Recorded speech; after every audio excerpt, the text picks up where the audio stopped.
reason or agenda to prejudge the issue. Roe versus Wade is an important precedent of the Supreme Court. It was decided in 1973. It has been challenged on a number of occasions, and the Supreme Court has reaffirmed the decision. When a decision is challenged and it is reaffirmed, that strengthens its value. Roe versus Wade, decided in 1973, is a precedent of the United States Supreme Court. It has been reaffirmed, so a good judge will consider it as precedent of the United States Supreme Court, worthy as treatment of precedent like any other.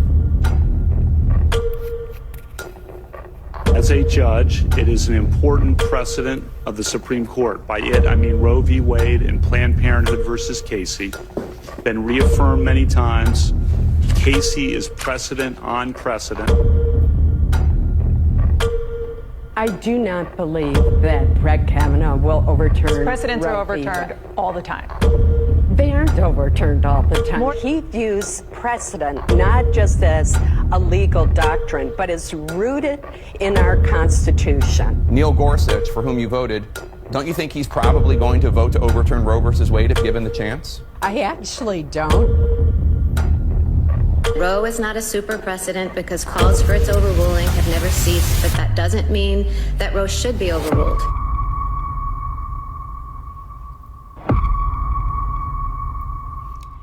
Hello everyone, it's Queen V-Line back to you with another video.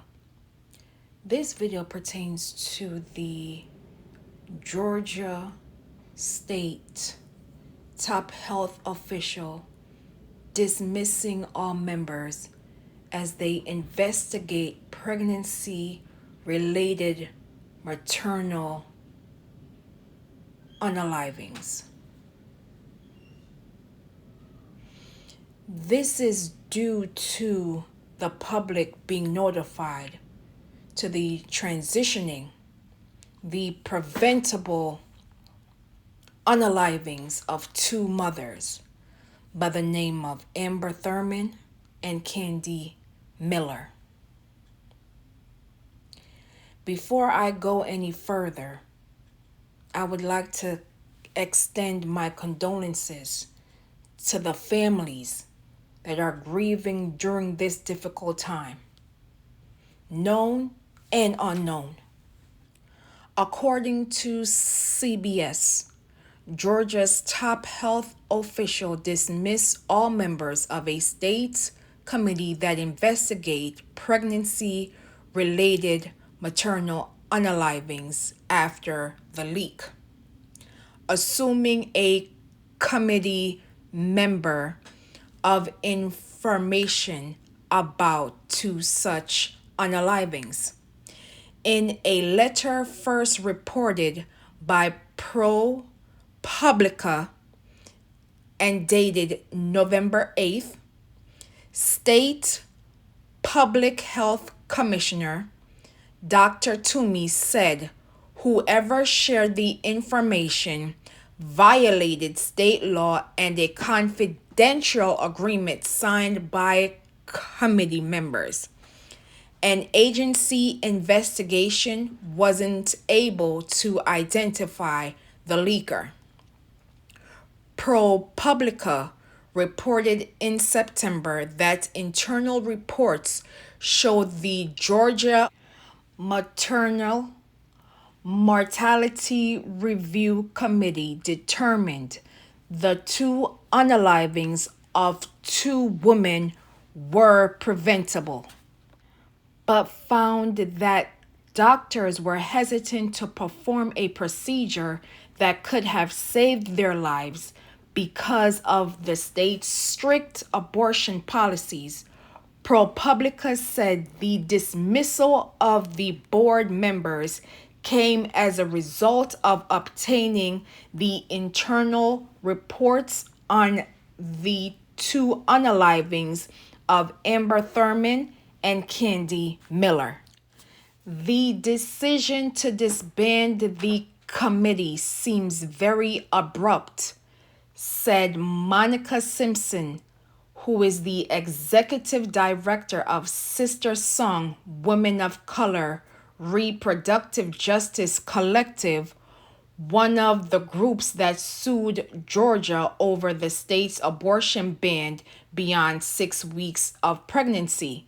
A judge initially struck down the ban, but Georgia's Supreme Court halted the ruling in October, restoring the law. To have any time where we don't have this committee in place is difficult to fathom. Realizing that we may lose access to really important data and information that could help us make better decisions and organize better around what we need for the state. Alicia Stallworth, the director of Georgia campaigns at Reproductive Freedom for All, stated in a statement, "Now more than ever, it's important to mobilize against anti-abortion extremists like Governor Kemp, who is responsible for these deadly bans." Now that we know the results of the 2024 elections, I want persons to understand that every time that you choose to vote or not to vote, your action or inaction impacts your neighbor. Candi Miller and Amber Thurman deserve to be here. They deserved to be with their families. It's nobody's business what they do in their doctor's office. As stated in the report, their unalivings were preventable.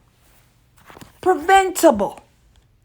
And yet, they were denied by their state of Georgia. And they were denied by the Supreme Court. The highest court in the land denied these women and many more whose names will never be revealed because persons are in mourning, and the reports of their unalivings will not become public because states are denying the public of the horrific tragedies that have occurred due to the overturning of Roe v. Wade. America failed these two mothers by the name of Amber Thurman and Candi Miller. Just last year, Ohio charged Brittany Watts for having a miscarriage, and it was a grand jury who declined to press charges on Miss Watts earlier this year. And let's not forget how a 10-year-old child of Ohio had to flee the state to get medical care, in which grown men accused this baby and her family of lying about this traumatic event. And let us not forget about the 12-year-old child in Mississippi who was violated and had to carry a child by the age of 13. Let's not have amnesia right now. And let us not forget Nancy Davis of Louisiana, who was denied of getting health care because the state that she was living in told her she had to carry her baby, knowing that this baby was going to transition within hours and even days after giving birth. Nancy Davis had to leave her state in order to get the health care that she needed. When will America finally admit that there is a state of an emergency as it pertains to Black mothers when they become pregnant? How many more bodies have to be removed before America wakes up? How many more daughters, sisters, aunties, mothers must lose their lives before America wakes up? How many reports will now be disregarded and shredded and never be told because persons within power are hiding the real tragedies after the overturning of Roe v. Wade? We can no longer deny these stories, known and unknown, in the coming days, weeks, months, and even years, because persons thought it was a game. Every time you decide not to vote or voting against your own interests, someone that you don't know gets hurt. Say their names: Candi Miller, Amber Thurman, known and unknown. Wake up, America, before it's too late. Please be safe out here, and I will see you in the next video.